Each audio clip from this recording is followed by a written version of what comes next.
السلام علیکم دوستو، امید کرتا ہوں کہ آپ سب خیریت سے ہوں گے۔ جدھر جدھر بھی میرے بھائی جہاں جہاں سے بھی ہو، خوش رہو، آباد رہو۔ تو آج کی سٹوری پر چلتے ہیں۔ سٹوری پر چلنے سے پہلے اگر آپ نے ابھی تک ہمارے چینل کو سبسکرائب نہیں کیا تو جلدی سے چینل کو سبسکرائب کر دیں اور بیل آئیکن کو بھی ضرور پریس کیجیے گا تاکہ ہماری ایسی ہی انٹرسٹنگ سٹوریز آپ کو آگے بھی ملتی رہیں۔ تو چلتے ہیں آج کی سٹوری کی طرف۔ تو آج کی یہ کہانی ایک لڑکے کی ہے جس کا نام احسن ہے اور یہ راول پنڈی میں رہتا ہے۔ اس کو خالی جگہوں پر سفر کرنا اور رات کو باہر جانا پسند تھا۔ ہفتہ اتوار چھٹی ہوتی تھی کیونکہ یہ ایک کامن جاب کرتا تھا، اور یہ اور اس کا چھوٹا بھائی اور اس کا ایک کزن جو آرمی میں ہوتا ہے، ملتان والی سائڈ پر اس کی ڈیوٹی ہوتی ہے۔ ایز اے سپاہی تھا تو اس نے ان دنوں میں نیو بائک لیا ہوا تھا، جبکہ ان کے پاس دفتر کے لیے دوسری بائک تھی۔ اور یہ لوگ اکثر رات کو باہر نکل جاتے تھے، مطلب گھر کی چابیاں لے، تالا وغیرہ لگایا اور امی کو بتایا کہ ہم کھانا وغیرہ کھا کر آ جائیں گے، اور باہر جا کر ان کو کوئی فلم ڈال لیتے تھے کہ ہم لیٹ آئیں گے۔ یہ لوگ کافی دفعہ گھومنے کے لیے گئے۔ یہ لوگ کبھی منال چلے جاتے، کبھی دامنے کو، اور کبھی اس سے آگے سنڈا پتھر۔ رات 12-1 بجے کے قریب جب وہاں کوئی نہیں ہوتا تھا تو یہ بائک پہ 3 لوگ ہوتے، کبھی گانے گاتے، کبھی لائٹ آف کرتے، ادھر اس ویرانے میں بیٹھ جاتے۔ تو ایک دفعہ اسی طرح ان کا پروگرام بنا جانے کا کہ یہ لوگ گئے تو وہاں منال کا ایک بہت بڑا موڑ آتا ہے، اور اس کے ساتھ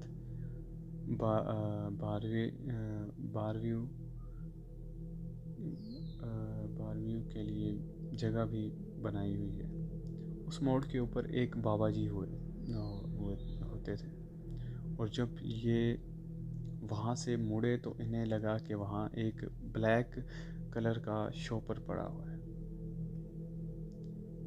اس کی بائک میں LED لائٹ لگی ہوئی تھی، تو وہ کافی دور تک جاتی تھی۔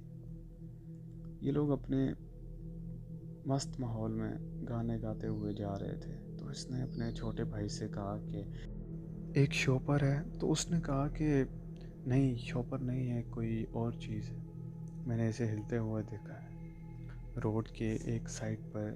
بہرحال انہوں نے مڑ کے اسے دیکھنے کا فیصلہ کیا، تو اس کا چھوٹا بھائی پیچھے سے اترا اور اس کے پاس گیا۔ یہ اسے کہہ بھی رہا تھا کہ نہ جاؤ۔ انہوں نے ہارن دیا تو وہ ایک بار ہلکا سا ہلا۔ وہ اصل میں ایک بستر تھا، زپ والا، جیسے لوگ استعمال کرتے ہیں کیمپنگ وغیرہ کے لیے۔ وہ سڑک پہ پڑا ہوا تھا، اور اس کے اندر ایک آدمی تھا، وہ بھی بزرگ آدمی، بابا جی۔ انہوں نے اس کی زپ کھول دی۔ اس کے چھوٹے بھائی نے کہا، بابا جی آپ ٹھیک ہیں؟ اس کا چھوٹا بھائی 5 وقت کی نماز پڑھتا ہے۔ آس پاس کا ماحول بڑا خوفناک تھا، اور نہ کوئی بندہ تھا اور نہ بندے کی ذات، صرف یہ لوگ وہاں پر تھے اور وہ بابا جی اتنی پراسراریت سے وہاں سو رہے تھے۔ بابا جی کی سفید داڑھی تھی اور ان کی آنکھیں بہت سرخ تھیں۔ یہ سڑک کے درمیان میں کھڑا تھا اور وہاں کوئی نہیں تھا۔ اس نے بائک کو ٹیڑھا کیا ہوا تھا تاکہ اگر کوئی مسئلہ ہو تو ہم نیچے کی طرف نکل سکیں، کیونکہ اوپر تو بائک بہت سلو جاتی تھی، اور اس کا دل تھا نیچے کی طرف بھگا لے جاؤں۔ یہ بھی اس نے اپنے ذہن میں پلان بنا رکھا تھا۔ بہرحال جب اس نے زپ کھولی تو بابا جی کی آنکھیں لال سرخ تھیں اور پسینوں پسین ہوئے۔ بابا جی نے بستر بند کیا ہوا تھا۔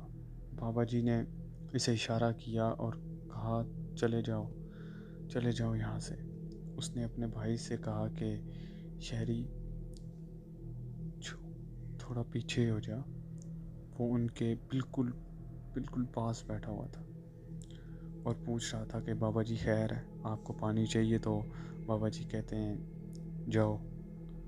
تو یہ اسے کہتا ہے کہ شہری آ جا، کہ بابا جی نے جب اسے ایک بار کہا کہ جاؤ تو وہ تھوڑا سا پیچھے ہو گیا۔ تو وہ کہتا ہے کہ ہم جا رہے ہیں، اگر آپ کو ہماری ضرورت ہے تو بتائیں۔ تو بابا جی بول پڑے، وہ پتہ نہیں کچھ پڑھ رہے تھے یا چلا کر رہے تھے، پتہ نہیں کیا کر رہے تھے۔ ایسی ویران جگہ پر وہ مینال کے بالکل لاسٹ موڑ ہے، جہاں سے اوپر جا کر اسلام آباد نظر آتا ہے۔ سنڈا پتھر اسے تھوڑا سا آگے، اس سے آگے لوگ نہیں جاتے۔ اب لوگ ایسے ہی اس سے آگے چلے گئے تھے۔ جس طرح نیچے مینال کی طرف ایک موڑ ہے، اس طرح اوپر بھی ایک موڑ ہے، وہ بالکل ویران جگہ ہے۔ یہ میں آپ کو 2019 کی بات بتا رہا ہوں۔ تو بابا جی بہت غصے میں اٹھے، ان کا بہت ہی چھوٹا سا قد تھا، جیسے 8-10 سال کے بچے کا ہوتا ہے، لیکن ان کا منہ بڑا تھا۔ جب وہ لیٹے ہوئے تھے تو لگ ہی نہیں رہا تھا کہ ان کا اتنا چھوٹا قد ہوگا۔ ان کی بڑی داڑھی اور بڑا منہ تھا، ان کی آنکھیں بالکل سرخ تھیں، اور یقین جانے جب وہ لیٹے ہوئے تھے اور ان کے منہ پر لائٹ ماری تو وہ بالکل گورے تھے، لیکن جب وہ انہیں گالیاں دینے لگے تو ان کا رنگ مکمل طور پر کالا ہو گیا۔ اس نے بائک نیچے کی طرف موڑا ہوا تھا۔ اس ٹائم یہ اتنا ڈر گیا تھا کہ ایک ٹائم تو اس نے بائک کو چھوڑ ہی دیا تھا۔ اس کا چھوٹا بھائی بھی ڈر گیا اور یہ لوگ چل پڑے۔ وہ بابا جی ان لوگوں کو کہنے لگے تم لوگ جو علم میں کر رہا تھا اس میں مداخلت کی ہے، چلے جاؤ یہاں سے۔ اس کا چھوٹا بھائی بھی ڈر گیا۔ یہ لوگ آگے کی طرف چل پڑے، بہت کلمے پڑے۔ اس کا کزن جو آرمی میں ہوتا ہے وہ لاسٹ میں بیٹھا ہوا تھا، اس کا بھائی درمیان میں تھا، لیکن جب اس کا بھائی بابا جی کے پاس اترا تو اس کا کزن آگے ہو گیا، اور پھر اس کا افراتفری میں اس کا بھائی آخر میں پیچھے بیٹھ گیا۔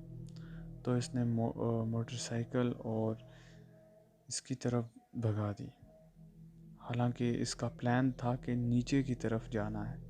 اب سمجھ ہی نہیں آئی کہ کس طرف جائیں۔ اندھیرا سنسان راستہ، وہاں سنڈا پتھر سے ایک روڈ سے راستہ نیچے کی طرف جا رہا تھا۔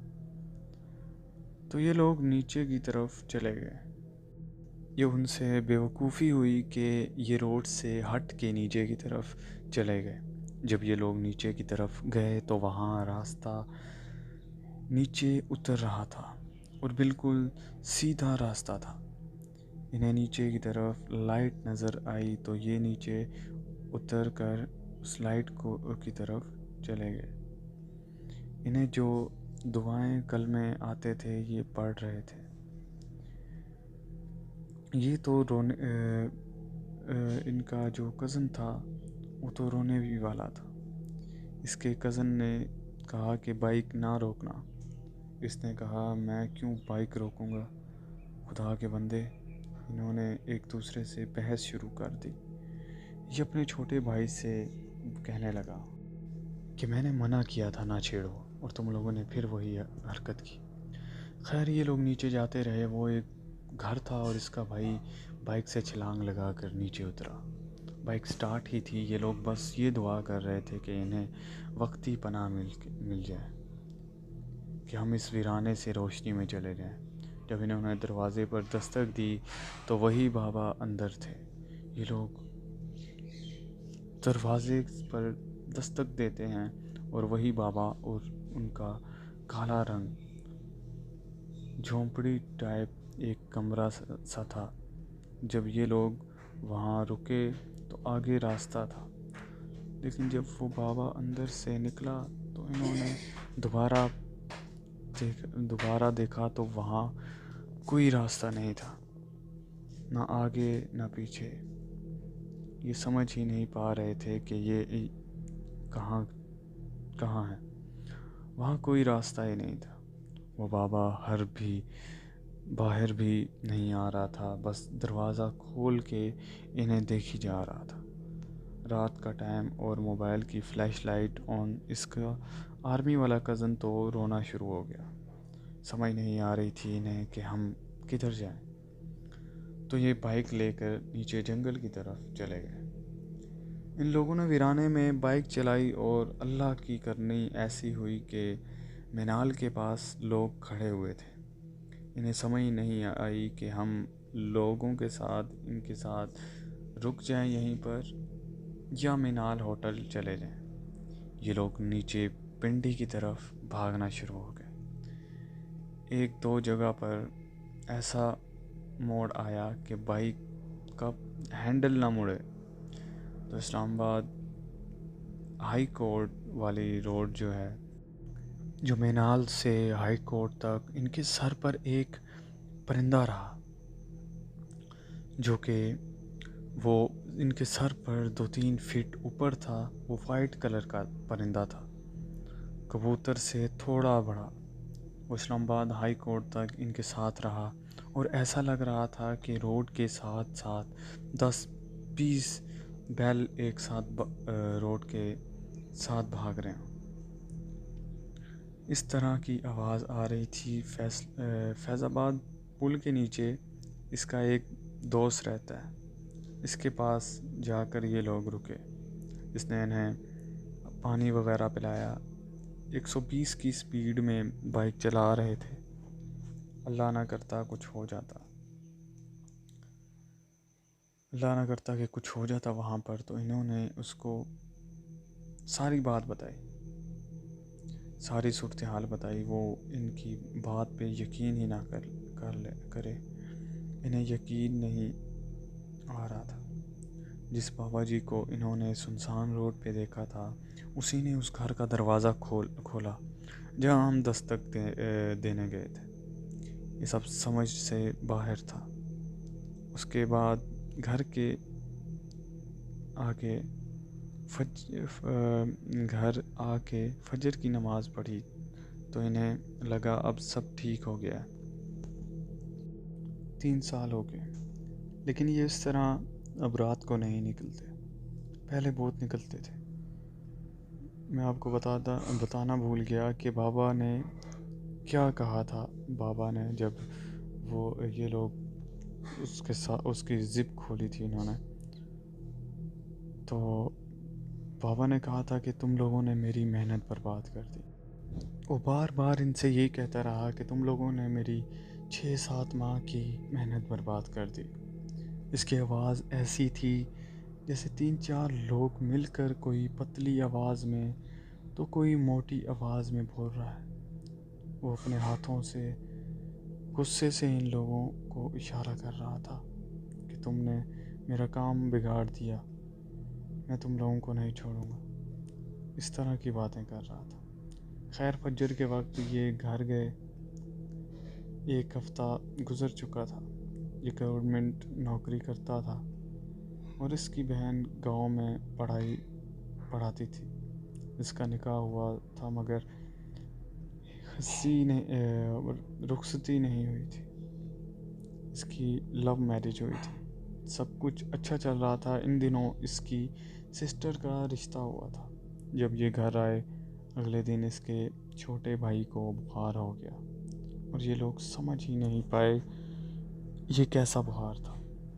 یہ اسے ڈاکٹر کے پاس لے کر گیا۔ اچھا خاصا پیسہ تھا ان کے پاس، ان کے اپنے گھر تھے اور وہ انہیں کرائے پر دیتے تھے۔ اچھا خاصا نظام تھا ان کا۔ خیر اس کے بھائی کو 3 دن تک بخار رہا اور یہ لوگ سمجھ نہیں پائے یہ کیسا بخار تھا. یہ اپنی بیوی سے بہت پیار کرتا تھا اور ایک دن اس کی بیوی سے کہتی ہے کہ ہمارا رشتہ آگے نہیں چل سکتا. یہ پوچھتا ہے کیوں؟ وہ کہتی ہے یہ نہیں چل سکتا، بس نہیں چل سکتا. اسے سمجھ ہی نہ آئے ان کی چھوٹی چھوٹی باتوں پر لڑائیاں ہونا شروع ہو گئی. جیسے اگر کال کرے، وہ کال کرے اسے اور یہ بولے کہ میں تھوڑا سا لیٹ آؤں گا، تو بس لڑائی شروع ہو جائے. چھوٹی چھوٹی باتوں پر ان کی لڑائیاں شروع ہو گئی اور اسے لگتا تھا کہ میری جو ہے بیوی وہ کہیں اور انوالو ہونا شروع ہو گئی، اور اسے لگتا تھا کہ شاید میرے سے بہتر انسان کوئی اس کی زندگی میں آ گیا ہے. اب یہ جاب کرتا تھا، 6 سال ہو گئے تھے اسے وہ جاب کرتے ہوئے.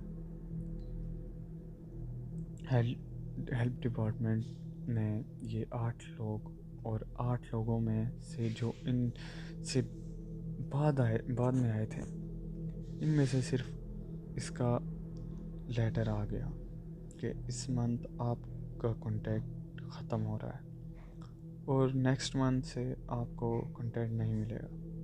حالانکہ یہ سوچ رہا تھا کہ 8 دن کے بعد میٹنگ میں اسے ایریا انچارج بنایا جائے گا، لیکن اس کا لیٹر آ گیا. اسے سمجھ نہیں آ رہی تھی کہ کہاں جاؤں، کیا کروں. اس کی بہن نے فون کیا اور بتایا کہ میرا رشتہ ٹوٹنے لگا ہے. اس کا کاروبار بھی بند ہونا شروع ہو گیا. ان کے گھر خالی ہونے لگے. پورے علاقے میں انہیں سب جانتے تھے. اس کے والد کا کاروبار برباد ہو گیا. ان کے پاس 3 گاڑیاں تھیں، انہیں 2 بیچنی پڑیں اور ان کے پاس صرف ایک رہ گئی جو والا بندہ تھا. لیکن اس کے ابو اتنا کچھ انہوں نے بنایا ہوا تھا کہ کبھی جاب کی فیلنگ ہی نہیں آئی. اوپر سے اچھی خاصی کمائی آ جاتی تھی، مطلب نظام اچھا چل رہا تھا. لیکن اب یہ مکمل طور پہ برباد ہو گئے اور روڈ پہ آ گئے. روڈ سے مراد 3 یا 4 گھر بیچنے پڑے، اور چھوٹے کی بیماری کی وجہ سے انہیں معلوم ہی نہیں تھا کہ یہ کس طرح کی بیماری سے لڑ رہے. انہیں تعویذ دھاگوں کی طرف رجحان ہی نہیں تھا. یہ اپنے والد کے ایک دوست کے پاس گئے جو پراپرٹی کے کام میں تھا. اس نے کہا کہ آپ لوگ دعا کرائیں اور چیک کروائیں کہ کہیں کچھ اور تو نہیں چل رہا. اس نے کہا کہ کبھی گھروں میں ایسا عجیب چیزیں ہوتی ہیں.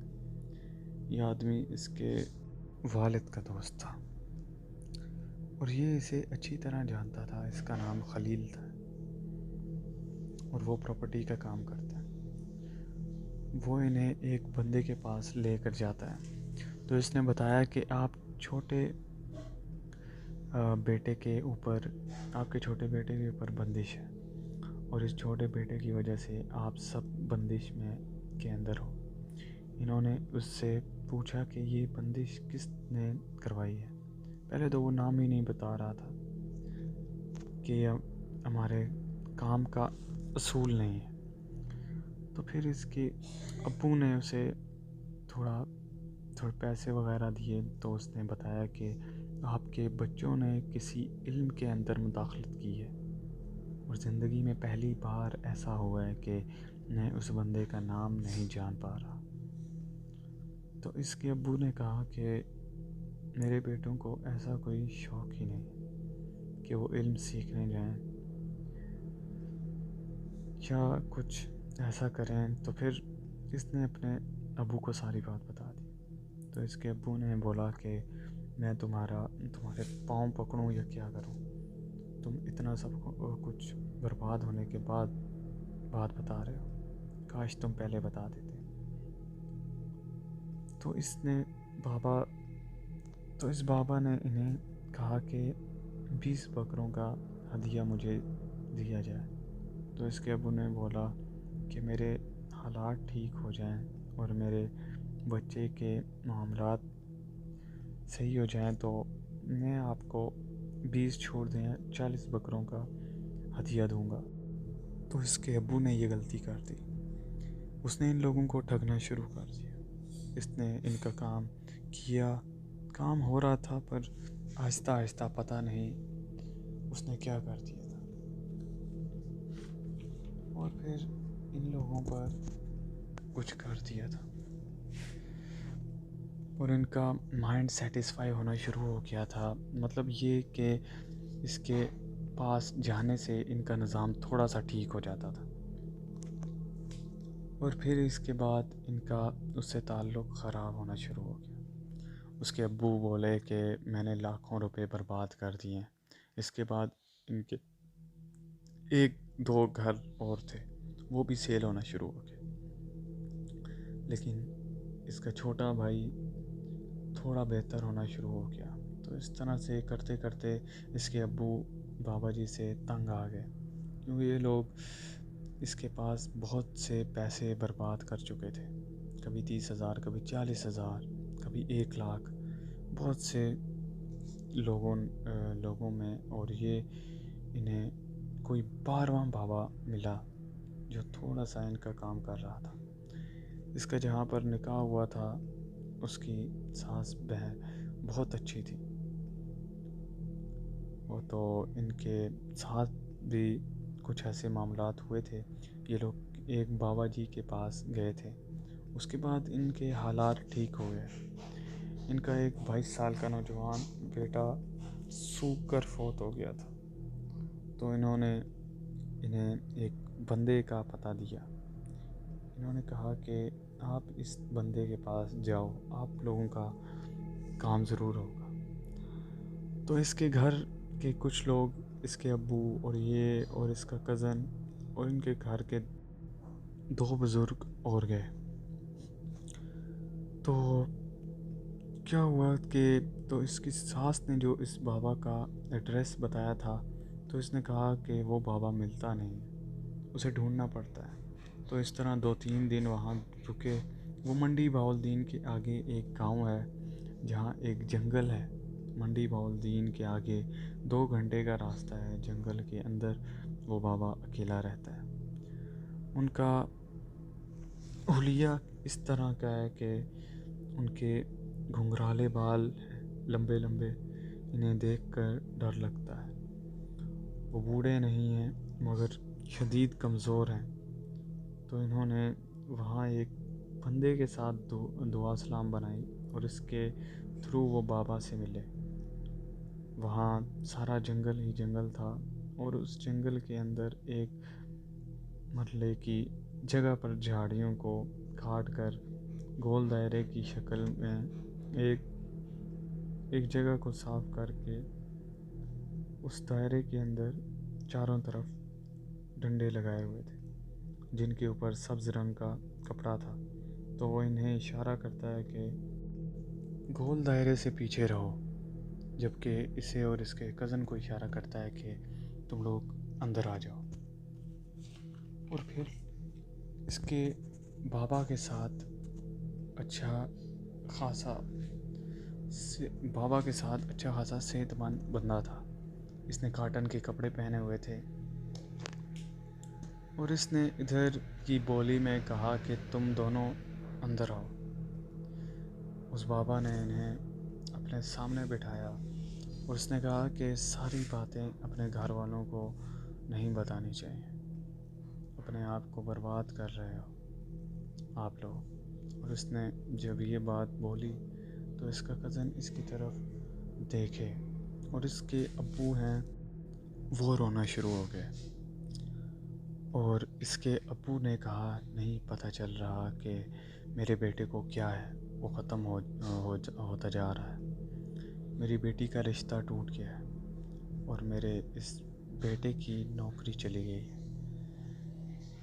اس کے حالات بھی خراب ہو گئے۔ تو وہ بابا کندھے پر ہاتھ مار کر کہتا ہے، وہ پنجابی میں کچھ بولے جا رہا تھا، لیکن انہیں کچھ سمجھ نہ آئے، لیکن یہ اتنا سمجھ گئے تھے کہ وہ بابا بہت ہی پہنچا ہوا ہے۔ تو وہاں پر ایک الماری تھی، وہ بابا اس کے ابو سے کہتا ہے کہ وہاں سے ایک بوتل نکال کے لاؤ۔ اور وہ بابا سے کہتا ہے کہ یہاں پر لیٹ جاؤ. یہ لیٹ گیا تو اسے کہتا ہے کہ اٹھ کر بیٹھ جاؤ. تو یہ اٹھ کر بیٹھ گیا. وہاں پر بارش ہوئی تھی تو وہ کیچڑ والی جگہ تھی. تو بابا اس کے ابو سے کہتا ہے کہ دیگاں کم ہو گئی ہیں تھے. تو اس کا ابو کہتا ہے کہ آپ جو بولیں گے میں وہ دوں گا. تو اس کے ابو سے کہتا ہے کہ تو 50 لاکھ روپیہ دے. تو یہ لوگ جس بندے کے ساتھ کو لے کر آئے تھے، اس کے ابو نے اس کی طرف دیکھا اور بابا سے کہا کہ 80 انتہا اتنا نہیں دے سکتے. تو وہ بابا گالیاں دینے لگ گیا کہ تیرے کو آج بھی بڑا کچھ ہے. تو انہوں نے جو اس سے کہا کہ میں پہلے کتنا برباد ہو چکا ہوں. تو بابا نے کہا کہ 5000 روپیہ دے گا. تو اس نے کہا کہ میں 5 نہیں 20,000 روپیہ دوں گا. تو بابا نے اسے لٹایا اور وہ بوتل اس کے سر والی سائڈ سے گھمائی اور اس کے بعد وہ اس کے لیفٹ سائڈ پر کھڑا ہو گیا. اس نے آنکھیں بند کی اور دیکھا کہ وہی بابا جو انہوں نے سڑک پر دیکھا تھا اور اس گھر میں اس کے بھائی چارپائی پہ لیٹا ہوا ہے. اس کے ہاتھ میں گوشت کا ایک ٹکڑا ہے اور وہ اس کے بھائی کو مار رہا ہے اور وہ بھی اس کے منہ پر. جب اس بابا نے اس کی آنکھیں بند کروائیں تو اس سے کھولی نہیں جا رہی تھی. وہ اور اس بابا کا اسی طرح کا کالا رنگ تھا، وہی کپڑے اس نے پہنے ہوئے تھے. تو وہ اس کے بھائی کو مار رہا تھا. تو یہ اس سے بولے کہ نہ کرو، نہ مارو میرے بھائی کو، تمہیں جو چاہیے ہم دیں گے، ہم سے غلطی ہو. اس کا بھائی بھی رو رہا تھا، وہ اپنا منہ بچا رہا تھا، لیکن وہ اس کے بھائی کو مسلسل مار رہا ہے اور اس کے بھائی کے منہ سے خون نکل رہا ہے. تو اس بابا نے انہیں بتایا کہ تم لوگوں کے پاس صرف جمعرات تک کا ٹائم تھا، جمعرات کو اس نے فوت ہو جانا تھا. اس کے بعد اس بابا نے ان کا کام کیا اور اسے اٹھا کر کہا کہ اب تم لوگ جاؤ. تو اس کے ابو نے اسے کچھ پیسے نکال کر دیے اور وہ بابا کہتا ہے کہ جتنے ہیں ابھی تیرے پاس جتنے بھی پڑے ہیں وہ سارے مجھے دے. وہ سارے پیسے اس بابا کو دے دیتا ہے. اس نے کہا کہ جاؤ 2 مہینے کے اندر تمہارا کام ہو جائے گا. اور وہ جاتے جاتے ان کو کہتا ہے کہ وہ بوتل دیتا ہے ان کو، وہ جسے بولا تھا کہ اٹھا کر لو. وہ اس ٹائم خالی تھی، لیکن جس ٹائم اس نے انہیں دی تو اس کے اندر ایک کالا نمک پڑا ہوا تھا. تو اس نے بولا کہ یہ اپنے بیٹے کو چٹاتے رہے. اور پھر اس کے بعد ان کے حالات ٹھیک ہو گئے. ان کا بھائی بھی ٹھیک ہو گیا. جو گھر انہوں نے سیل کیے تھے وہ گھر بھی انہوں نے واپس لے لی. تو خیر یہ تھی ہماری آج کی اسٹوری. تھوڑی سی لانگ ہو گئی ہے، امید کرتا ہوں آپ کو ضرور پسند آئی ہوگی. پسند آئی ہو تو لائک کریں، چینل کو سبسکرائب کریں، اس کو اپنے دوستوں تک بھی ضرور شیئر کیجیے گا. تو ملتے ہیں آپ سے ایک اور انٹرسٹنگ اسٹوری کے ساتھ. تب تک کے لیے خیال رکھیں. اللہ حافظ.